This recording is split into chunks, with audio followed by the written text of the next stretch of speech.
everyone. Welcome to Switchblade Sisters Social Club, the true crime podcast where two friends exploit their worst fears for your entertainment. You're welcome. I'm Dee, a writer and podcaster. And I'm Isla from Criminally Good Books, a true crime and crime fiction bookshop in York. Follow us on all the socials. Except for X, obviously.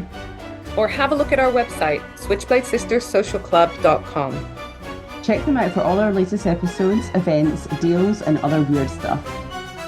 Listeners' discretion advised. Hi! Hello, you. Oh, we've just had a little gossip about adulting and I know, how annoying it sucks, it is. Doesn't it? It sucks. Yeah. Let's do fun stuff now.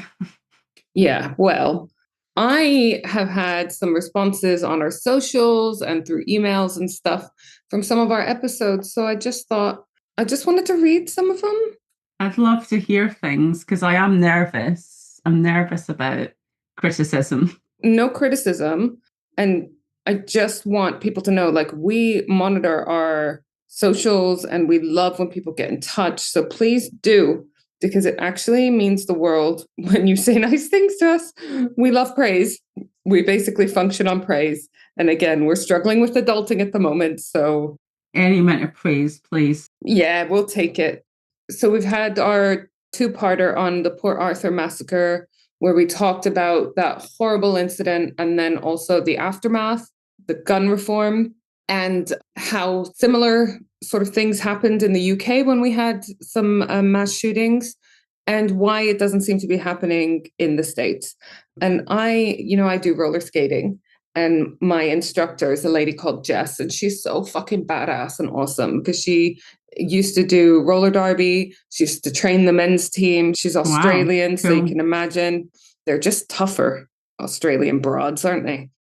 She's sent a message after seeing the announcement of the first Port Arthur episode. For those of you that haven't listened or need reminding, Port Arthur, the massacre was on Tasmania in Australia. She says, as a person who was born in Tassie, knew his family, he was in the same prison as my uncles. I have follow-up questions for her. Yes, I have follow-up questions. Anyone that we can cover on the podcast? She says, I will have a listen. I'm so glad Australia made the change after this day. So that's from an Australian, right? I think she's a bit younger than me, but she would have been it would have been in her living memory, definitely. And then I said, oh my God, it's such an awful case. Love you. Please tell me if you think I missed anything important. I hope I handled it properly. She then said, I'm 15 minutes in and I'm crying. You've done it so well. Thank you for saying their names. Aww. I know. So I said, oh no, now good. I'm crying. Yeah, so that meant a lot. And then we had a really cool message from Allison. This was on the Mark and John episode. Oh, yeah. It's a comment from Allison. She's put, my mind is blown at just 11 minutes into the episode. Because you remember that was a twisty and turny one. It was. So those were just two comments that just meant a lot to me. We have had lots of other nice comments as well. And I just thought, we're more than halfway through the season. I'm just really proud of what we've done this season and the cases that we've covered. I think we tackled some tough ones that I wasn't sure whether I should or how they would be received, like Elon Musk or the Port Arthur massacre, because we talked a lot about contemporary issues with gun crime and Charles Kirk and this, that, and the other. And so it was just really nice to know that people found them interesting. I think what strikes me is you do research, and Dee, for everyone that doesn't know, she does more episodes than me because I take so long to research and I'm just always faffing about. And I think I just have to trust myself more and just go with what I've researched already because, but I'm always thinking, oh, I'm going to miss something, or someone's going to say, oh, you forgot this vital piece. And actually the one I'm going to do today, I'm like, oh God, someone's going to say I've missed something. But going back to people that have complimented us, I just love that we have one of our regular customers, Andrew, he comes in every few days and he says he loves the podcast because he's just at work with his headphones in and he's just giggling away in the background. When there's funny bits, there's not always funny bits. Yeah, not He's at the giggling away. massacre bits, I Yeah, hope. exactly. He's giggling away, and his boss is like, "What are you listening to?" And he's like, "Switchblade Sisters." So I think it's really sweet. So we love our sexy listeners. Absolutely. I'm really excited about this one because you dropped a few clues, not about the subject, but what kind of format this is going to take or some of the things it's going to include. I'm so excited. So, do you want to do the reveal? I will do. And I have to say that I am very nervous about this because there are no murders, but it is very interesting. So after the last two episodes being very Murdery. murdery, I was trying to think of the right word. I've gone for something that's less murdery. And I promise you, Dee, I will go for murdery ones, but I thought this one is particularly relevant because of the field that I'm in with books and stuff. So, I mean, I'm going to assume it's crimey. oh my God, it's massive crimey over decades. Anyway, shall I start? Yeah, Before I give away so. too much. Yeah, or nothing at all, as the case may Or be. nothing, exactly. I'm just going to chat to you all day. So I decided to cover this one because you know what it's like? You go into the shop and you smell loads of books and it's all lovely, and you look around the shelves and you're thinking, oh, what interesting books can I cover? You've been to the shop and you've grabbed loads of stuff for the podcast that I'm not allowed to look at because you might be doing them. And we use your sister as a filter, don't we? Rand as our filter. So I put a few past her, and you definitely hadn't taken this book. But this book, and I will read out why I chose it. It's got one of my favorite people wrote a review for this book on the inside cover. And that person is Janice Weird. Hallett. I was going to say weird. I don't remember writing any reviews for any books. So who? I said one of my favorite people. One of my favorite people. One of your second favorite people. Yeah, second favorite people. Janice Hallett, did you say? Janice I'm reading Hallett. her book at the moment. Actually, I say I'm reading. I'm listening to it on audiobook, which is a new thing for me, but because I'm doing a lot of driving at the moment, I'm getting into audiobooks out of more necessity. And it is so good. It's so good. And that is partly why I'm doing a quiz at the end of this one for you, Dee. So the killer question is about a pub quiz. And Janice Hallett was introduced to me, or her writing was introduced to me by Dee when Dee told me about this book, The Appeal, which I've read and thought was absolutely amazing. And Janice's new book, The Killer Question, is out. So these are fiction books. But I was looking in the front of this book. All books available at criminallygoodbooks.co.uk. Excellent. Thanks for the plug. So this is a real life detective story straight from like the dusty shelves of the rare book world. Now, I picked up this book. I ordered this book because I thought it sounded really interesting. And only when it arrived in the shop did I open it up and see my second favorite person that I know, Janice, do a little thing in here about it. So I'm going to read to you what Janice said that got me hooked, and then I'm just going to go into the story and I'm going to cover my other sources. So Janice says, this is an absolutely fascinating literary detective story, real life audacious crimes uncovered by the most intrepid amateur detectives, investigated all over again 100 years later, in delicious forensic detail. A must-read for anyone enthralled by the value and integrity of books. A page-turner about page-turners. And I was like, that sounds fun. Wait, so you're telling me it's an old-timey case about books and involves modern-day armchair detectives? It involves armchair detectives from the time, a little while ago, and it's been rewritten by a current author who's pulled it all together, and it's just so interesting. Okay, so sit back, relax, here we go. Picture this: 1934, the literary establishment gets hit by a bombshell. More than 50 of the world's most expensive and sought after first editions are suddenly exposed as total fakes. So can you imagine, like, you get all those people like, I will pay £1 million for this first edition. They think they're like God's gift. They've got the books in their shelf. They've got people round for parties. This is what used to happen. So they were owned by different people? Different people all over the Oh, world, individual collectors, museums. And, this happened a lot, Dee. So you would have people that collected, and this is horrible and it's illegal now, but people would collect rare bird eggs. So to yeah. own bird eggs now is illegal, but they used to collect these rare, like guillemot eggs and all these eggs, and they used to collect rare first editions of books, and they'd be on display behind glass cabinets. And you get your friends over for sherry parties, and they would have a look at the books and the eggs and all this kind of stuff. And it kind of makes me a little bit Here's my happy. old book, and here is an egg. It's a very different time. Exactly.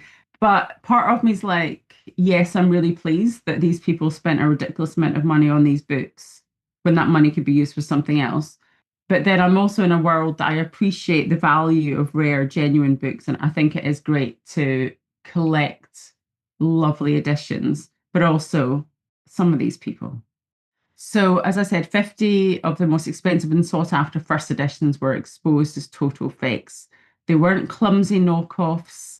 For decades, they had been sold to fancy bookshops around the world, in London, all over the world, listed in auction catalogues, proudly displayed in collectors' homes and libraries. Like the British Museum had these fakes. They were in California, museums all over the world.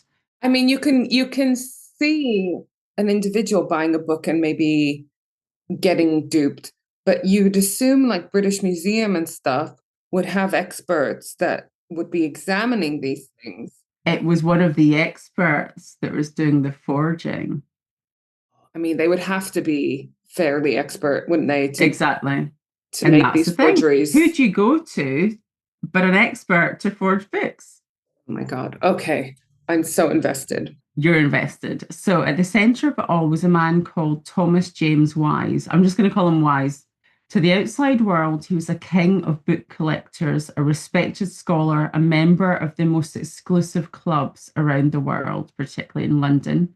He'd the Gentlemen's finest clubs, I'm gentlemen's guessing. club, yep, Athenaeum, you name it. He was there.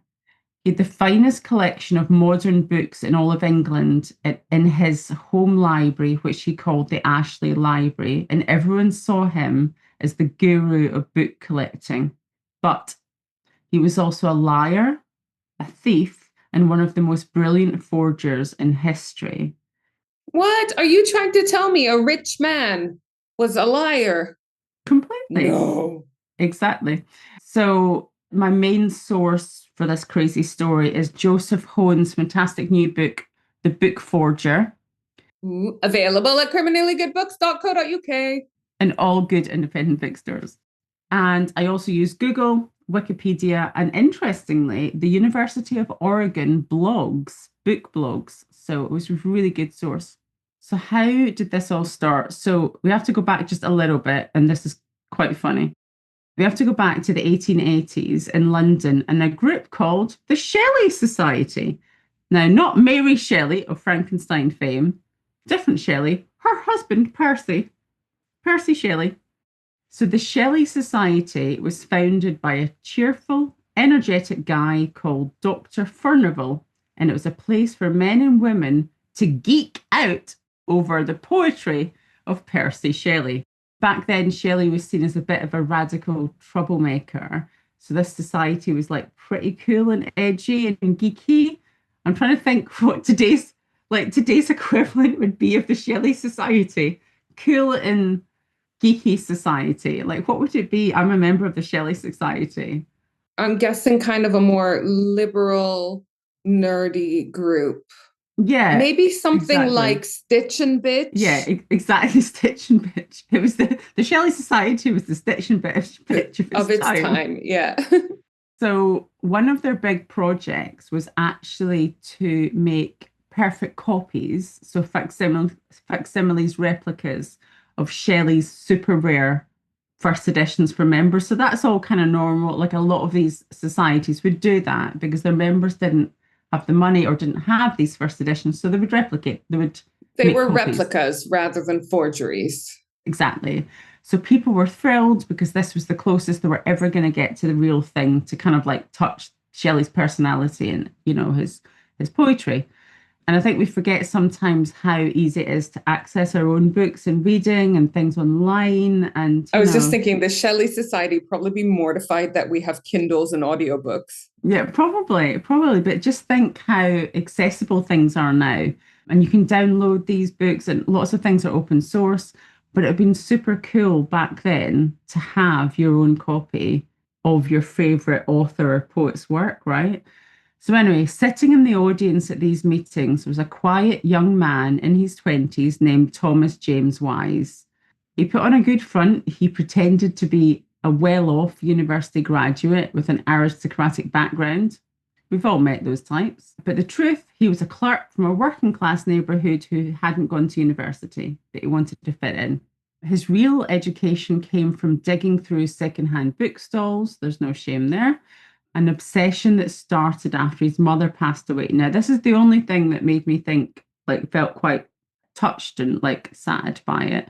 So, based on the book and other sources that I've read, Wise's mother was a significant and enduring influence on him. She died when he was only 12. She died of consumption in 1871. And while on her deathbed or sickbed, he would read her Shelley's poetry. So that was that bond between them. So he was only 12 when she passed away, and she loved Percy Shelley's poetry, and young Thomas Wise used to read it to her. He started collecting odd and occasional pamphlet editions of these works because that cemented his bond with his mother. Sources suggest that he collected as a way of masking like his childhood grief. And yeah, so that kind of like really sort of touched me, and you can really see that. So he had an emotional connection to Shelley's poetry formed at his mother's bedside, and it helped with his lifelong obsession with book collecting. So he was a natural at spotting bargain books. He quickly realised that he couldn't afford those pristine copies that all the collectors had. So he got clever. He joined these literary societies. He hid his Cockney accent and he made connections. So he faked it until he made it. Soon enough, he was put in charge of making the facsimile reprints for the Shelley Society. Can you imagine how proud his mum would be? Because this is all legit stuff now. Like he's making these facsimiles of like her favorite poet. He became an expert on printing, making sure every detail was perfect. He even bragged that his copies were flawless, except for the paper, which was impossible to match exactly.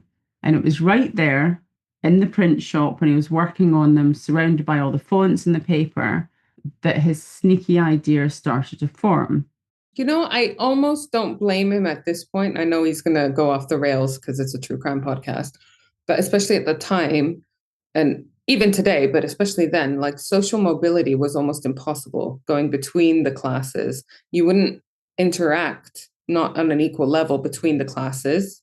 You would interact as like server and staff, an employer or whatever. And definitely to sort of move up into a new social class was really difficult. So I'm not surprised he had to like fake it a bit, you know? Okay, faking an old book is seriously hard. So you need the right paper from the right period, and you've got to watch out for watermarks. I didn't know anything about watermarks and stuff, but Wise came up with a genius plan. He noticed that lots of Victorian poems, I'm not really into poetry, Dee, but like I know like loads of people are. It's just not my thing, but like loads of people are. But a lot of Victorian poems didn't appear in books at first, they appeared in magazines. So what he thought he would do, what he thought would be believed if he said, oh, this author printed private copies for their friends and they've been lost to time, but oh, I found some. That's so clever. So he's not actually faking first edition books. He's actually coming up with books that didn't even exist. And he's saying that they have, so these are authors that have passed away, and that he's saying, I've got first editions of their books that have never, ever appeared anywhere before. Nothing to compare them to. There's nothing to compare. So it was his idea. He wasn't copying books that already existed. He was inventing them. He crafted these first editions of poems that had never been published on their own before, with a fake date in the cover. There was no original, as you said, to compare his forgery against. His most famous fake was an 1847 edition of Elizabeth Barrett Browning's sonnets, supposedly privately printed in Reading. He made up this incredibly romantic and totally false backstory about how she secretly had them printed for her husband Robert Browning as a surprise. The story was a massive hit, and the book became one of the most expensive and desirable first editions in the world. Now, he even contacted Robert Browning, the husband, and said, "Oh, I've got these books that, from your wife." And he's like, "No, my wife didn't get them printed anywhere else." And then he sent him a copy, and they look so realistic. And he gave the backstory and said they were done at a printer's as a surprise for you. And because they look so good and they predated the actual sonnets by 3 years, he basically put his name to them and said, absolutely, these look, legit. And then everything else stems from there. So the husband gave him the credibility, and then he went on and he sold these first edition. I mean, you've got to have some balls to come up with this. And to he basically gaslighted him into believing the story about his own wife. Yeah. I think Robert Browning is also a famous poet, which would have added credibility even more. He is, because I've seen some of the editions who've got both their names on it. Well, exactly. So to make his fakes seem legitimate, like he laundered them. So sometimes he uses work colleagues as fronts to sell them to institutions like the British Museum. He also started acting as an agent for wealthy American collectors like the Chicago millionaire John Henry Wren, sneaking his forgeries into genuine books he was buying for them. Another collector he duped was William Harris Arnold, who later bragged about the Tennyson rarities Wise had found for him, not knowing that he'd been suckered. I mean, again, this is like, there's something satisfying knowing that these collectors were like suckered by this young guy, but still. But I think out of all of the kind of collectors, maybe book collectors are my favorite kind. Well, exactly, because you've got your stamp, you've got your egg ones, which I don't like at all. But book collectors, absolutely, because they, for the most part, they appreciate the book and the stories behind it, not just the value of it, like what the book represents, So we've got some case crushes coming up. So let's look at I'm trying to think of what the word would be. Bibliographical detectives. I'm trying to sell these two guys to you in a crushy kind of way. Oh, I already have crushes on them. Okay, so Wise got away with this for 40 years. He made so much money out of it. So much money. He was wealthy. He just screwed everyone over. But the whole thing started to unravel at a sherry party. It normally does, my dear. The whole thing started to unravel at a sherry party in a London bookshop in 1932. So a rumour was going round that certain Victorian pamphlets were phony. In the room were two young booksellers, John Carter, who was a sharp, stylish Cambridge graduate, and Graham Pollard, who was a scruffy intellectual and a Marxist from Oxford. That's the one I fancy. The scruffy Marxist. Yeah, the scruffy Marxist. And it's my type. Yeah, you can just imagine him like smoking in the background, being really moody. Yeah. Interesting. The one that you fancy, Graham Pollard, was known for combining his bibliography with his communism. So this unlikely pair decided to team up and investigate. You can just imagine the sherry party. Shall we investigate these things? Yes, we shall. So Carter was a smooth operator, and he started digging into the book's histories, while Pollard, the forensic one that Dee fancies, focused on the physical evidence. Yes, he did. Yes, he did. They got to the bottom of it. So they quickly found some red flags. This was all before like the forensics and stuff that exists now, which I'll go into. But none of the pamphlets had inscriptions from the authors on them, which was weird since they were supposed gifts given to friends and family. So that was one of the red flags. Every copy was perfect, mint condition, and not a single one had shown up for sale before the 1890s. So it's like he's created this whole genre of book selling, like the pamphlets, and none of them ever appeared. Like none of the editions, none of the authors, none of these pamphlets. Because it would be weird that he just found a massive stock all in one go of a bunch of books no one ever knew existed. I mean, he That slowly released them, but yeah, it was yeah. like you go to him to get these pamphlets or these like early editions. He's an expert in it, but none of these editions from any authors ever appeared anywhere else. So they were like, this is weird. And particularly weird, even though a lot of them were supposedly printed decades earlier and they just haven't shown up. But their big break came from the font. Well, they were in Comic Sans. Boom! This hasn't been invented yet. That is exactly it, Dee. That is exactly it. So, an expert looked at the sonnets of Elizabeth Browning and noticed a weird broken backed letter F. Now, those people that are into their fonts, and I've got a friend who loves fonts and typefaces, and she would be drooling at this episode. They noticed a weird broken backed F and a strange tilting question mark. Now, it might seem nothing, but they suspected that these were modern designs created for high-speed printing presses that didn't exist in 1847. Pollard, the one that you fancy, took his clue and spent ages hunting through old font sample books with his cigarette, with his communism, Yeah. He eventually discovered that the unique font used in the sonnets wasn't produced until the 1880s, until like over 30 plus years later. So the book couldn't have been printed in 1847 with a font from the 1880s. Even better, he found the exact same weird font combination in a legitimate book from 1893, a book edited by Thomas Wise himself.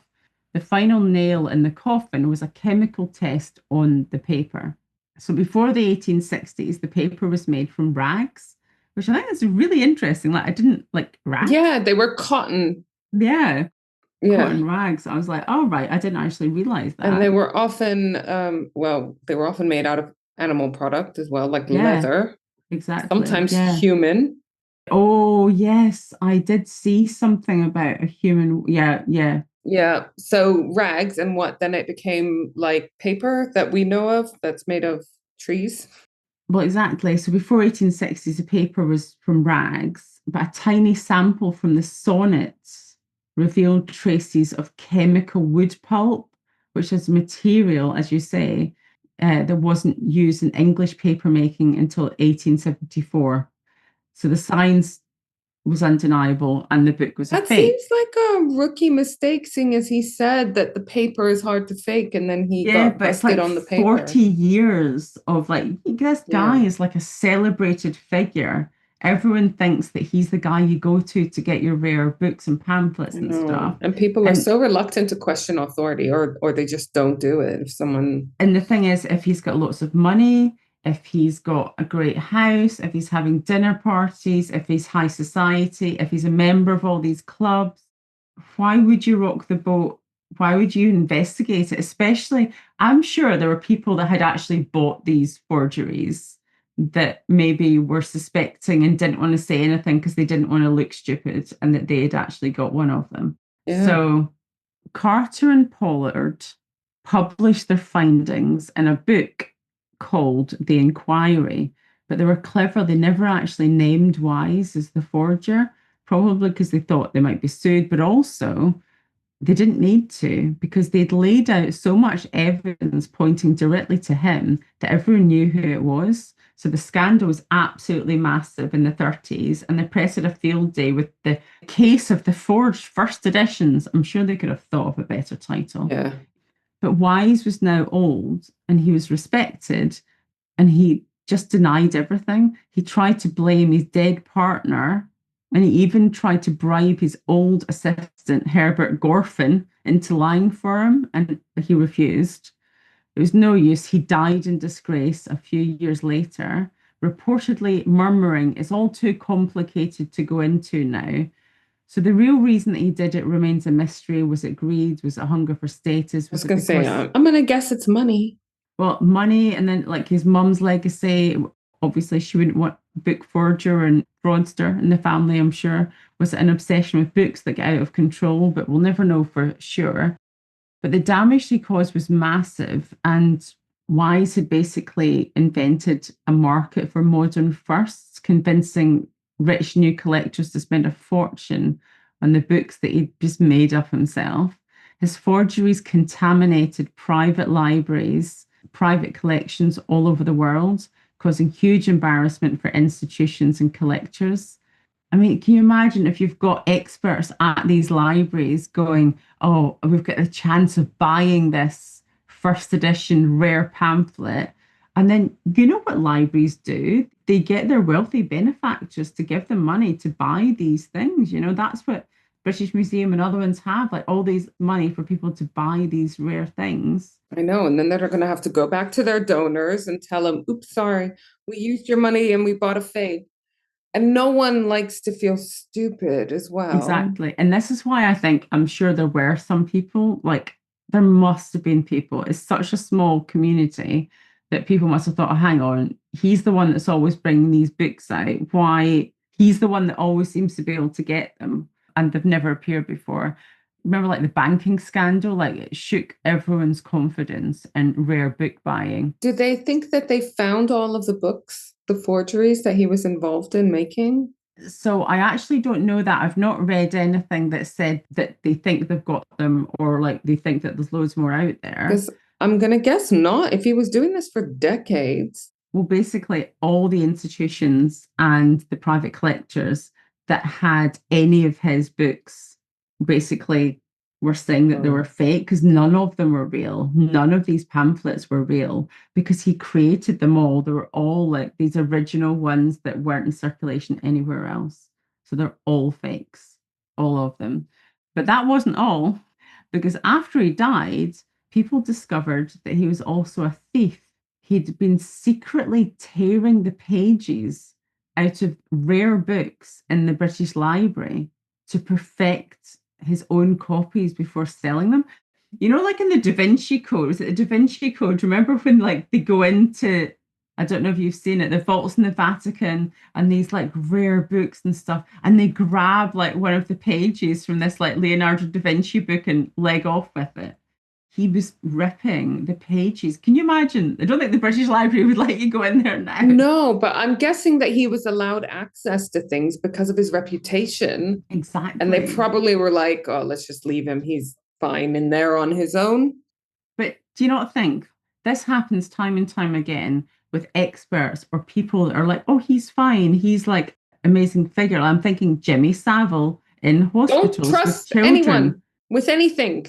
Well, exactly. You know, as I said, he'd been tearing the pages out of really rare books in the British Museum to perfect his own copies. And the funny thing is, when he left his own library in his will, he left it to the British Museum. So he was basically returning all the stolen goods that he'd vandalized. They're probably like, yeah, we don't want it. They've got their like original pages back. So what does it mean now? So today, the rare book world is a lot more careful, thanks in a large part to this mess. Carter and Pollard's work brought in a new, more scientific approach. So today, experts use forensic analysis to check paper for modern materials. They check fonts. Exactly, fonts. They analyze the typography for fonts that are out of place, examine the bindings, like for any funny business, I suppose. Digital tools are used to make it much more easy to compare different copies of a book. But the Wise scandal remains a huge cautionary tale for collectors. Like, be skeptical. We can all be fooled. Don't necessarily trust the experts. If it seems too good to be true, it probably is. I never heard of this at all. But you know what's sad, though, is that detection techniques are developing. Yeah. But then so must the forging techniques, right? They also are having access to all this new technology. So it must just be a constant game of cat and mouse and keeping up with each other and whatever. How much do you think that 1847 fake of Elizabeth Barrett Browning's sonnets are worth today? One recently sold. The fake recently sold. So they're being sold as fakes from this scandal. As fakes, as Thomas Wise's fakes. So just a little pamphlet with some sonnets on it. £50,000? It's a lot less. It's $10,000, but okay. $10,000 for some sonnets that are fake, I'm like, I would rather spend that money on something else. I mean, I presume the sonnets are real. The sonnets are real, but they were produced in a magazine. They were in a magazine first. In 1850, they're in book form. Would you like to see what this gentleman looks like? Yes, that's insane though. It feels weird because he's not actually like a murderer. No, we've had other cases which have been non-murdery, I know. a Right. handful. I'm going to share my screen with you and then we can describe And what. we needed a bit of levity. And to be honest, this is still a very serious issue. I don't like people making copies. He looks a very kind of distinguished Yeah, guy. he looks like Freud. He does look like Freud, doesn't he? So he's a balding He's guy. got the little Very, glasses. yeah.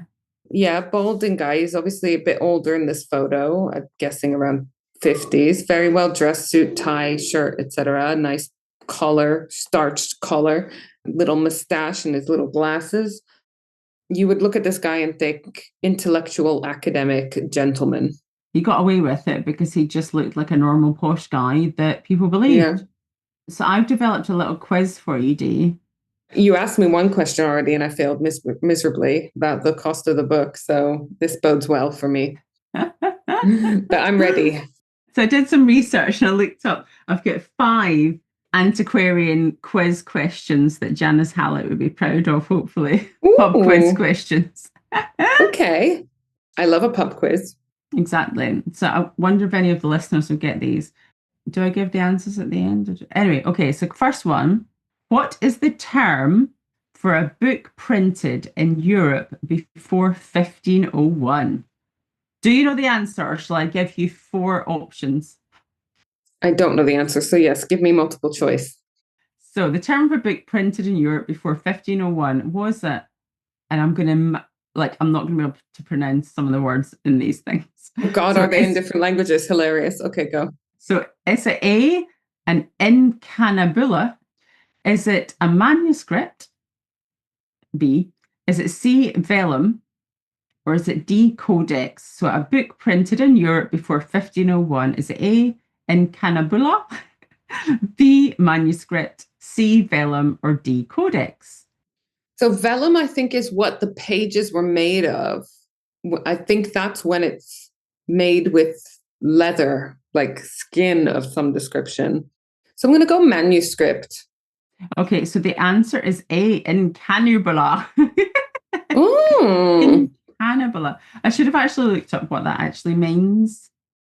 It means book in Latin, I'm guessing. Probably incanabula.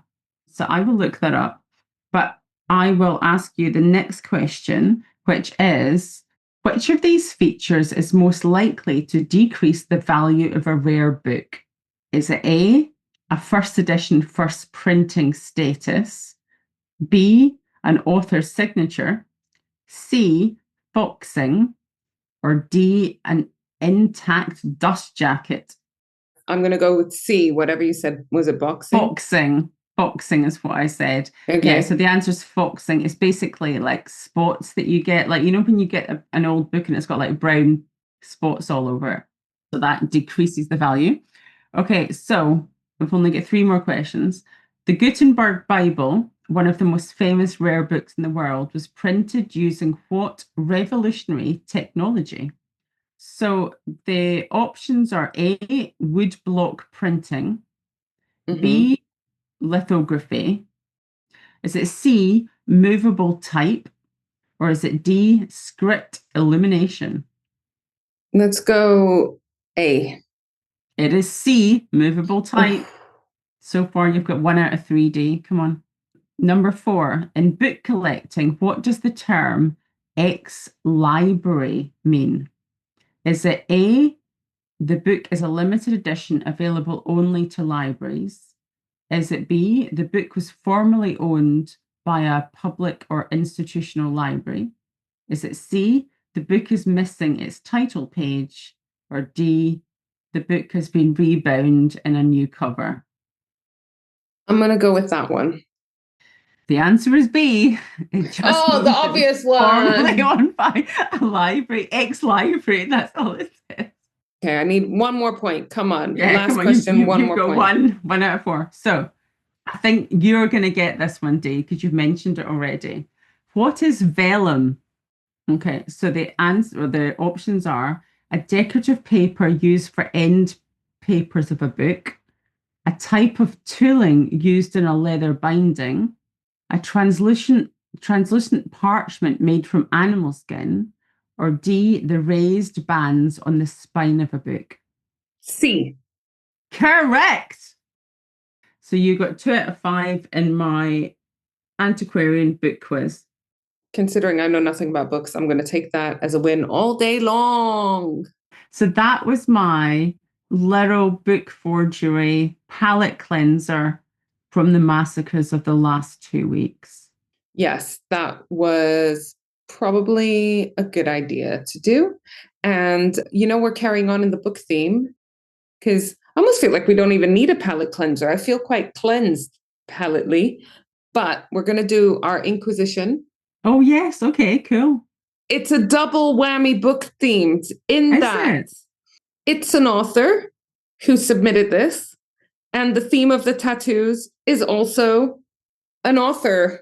Basically, this is Claire Wilson, who is an amazing new writer and a lovely person as well. It helps when the author is nice as well, doesn't it? Like, no one wants to support an asshole. So when they're lovely, it's cool.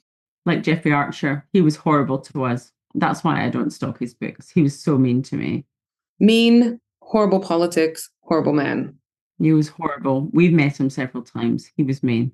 So, gonna show you the picture. So, follow Claire Wilson. She's awesome. She will be big.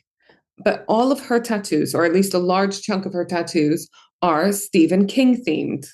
And this is the one that she chose to submit. It's Kathy Bates from Misery.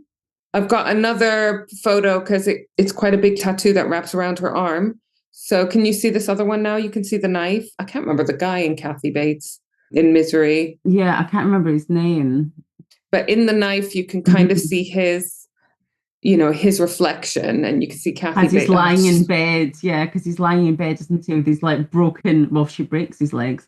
And just the reflection on the knife is so good. And didn't she say that the tattoo artist was in Stirling, where we were? I don't remember. She said she had a tattooist because she was Scottish, living in Glasgow, I want to say. I actually don't know where she lives. Well, she's Scottish, and I'm pretty sure she lives somewhere in Scotland.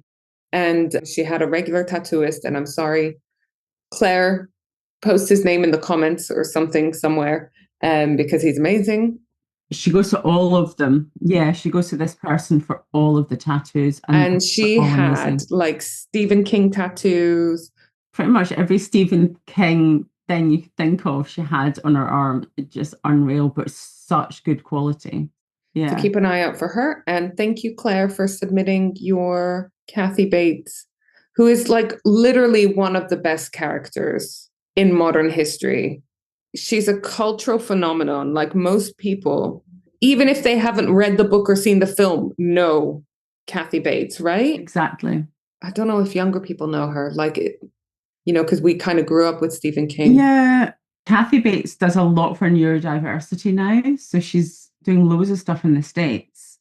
And I don't know if it's her grandchildren or not, but she does loads and loads of stuff. And with ARFID and like food intolerance, not intolerance, but what food aversion, like not wanting to eat certain things or only eating certain things. There's obviously some kind of like family thing there, but she does like so much with the neurodivergent, community. But it's weird seeing her now. She does look very different. I never really got into the American Horror Story series, but I did watch the Coven one set in New Orleans because I was about to go to New Orleans. I heard it was really good. I've been to New Orleans before anyways, and it covered a few of the cases that we have covered because there's actually real people that are represented in that show, obviously fictionalized. You know that someone's a bad slave owner when the other slave owners tell you to calm down with your slaving. Oh, Do you know what I God. mean? But she played that character and she played it so well. Like, I love when amazing women don't mind getting fucking ugly, do you know, for a character. You know, like Charlize Theron in Monster. Oh my God. I just think that's probably the one that would stick with me. Is there anyone else? Like, you obviously said Kathy Bates. I've not seen that one. So she was the slave owner in that, or she was another slave owner who said something about. Basically, the actual real life case, and we have an episode on this New Orleans episode, throwback episode. So do have a look at that. But she owned slaves, as did much of high society at the time. But she would keep them imprisoned. She would torture them. They would regularly die. Is it not enough that they worked for you that you have to treat them so badly? Exactly. And so basically, it all came out, and people were getting suspicious of her anyways because of the high turnover of slaves. But, you know, one of the slaves, I think it was an old woman that she'd had imprisoned, tied up in the kitchen, had managed to start a fire. This is how bad it was. It started a fire to escape, or like to get not even to attention. escape, but just like, either I'll be able to escape or I'll die. Either one is better than this life. It was as a result of the fire that it got discovered that she had all of these people in prison. They were being tortured. They were like unmarked graves, as far as I can remember, and awful stuff like that.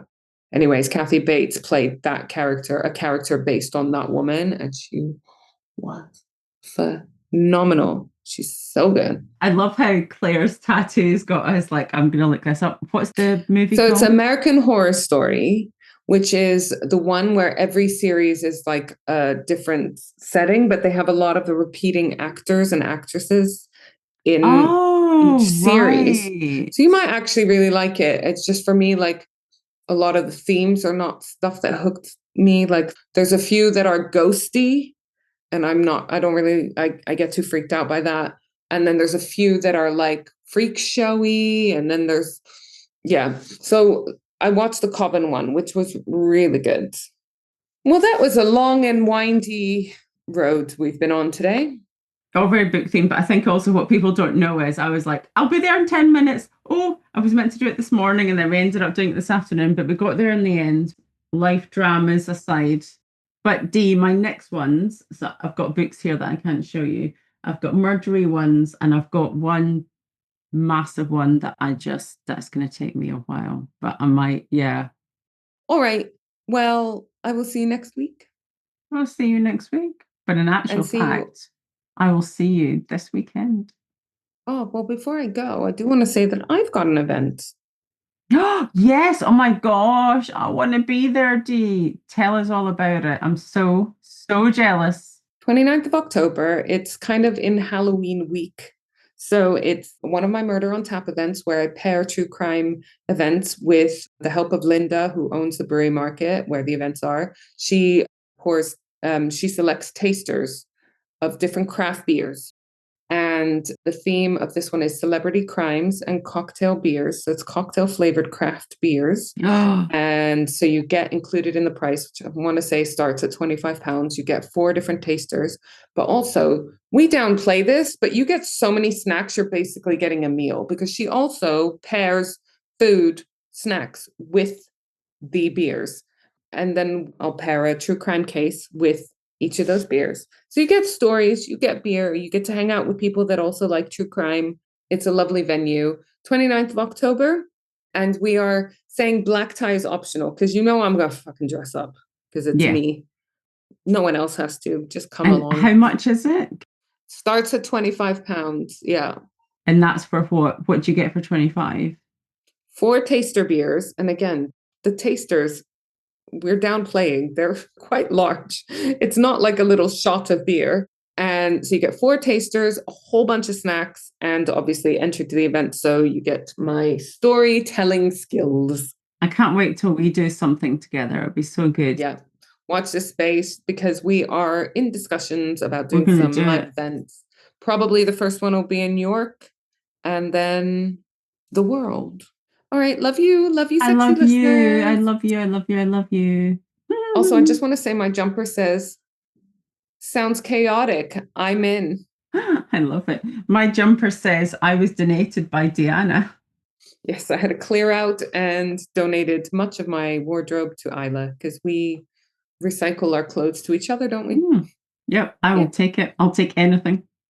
Any clothes that you've got. Who doesn't love a freebie? All right, I love you. I love you too. Bye. I'll see you later. Bye, Bye, sexy bye. listeners. Bye. Like this episode? Want more? Come visit me, Isla, at Crimley Good Books in the heart of York. We're an independent bookshop dedicated entirely to crime. From cosy mysteries to gritty thrillers, historical whodunits to juicy true crime. We've got signed editions, special gifts, and plenty of recommendations for your next obsession. We also host a bunch of awesome author events. Can't make it in person? Visit us online at crimleygoodbooks.co.uk.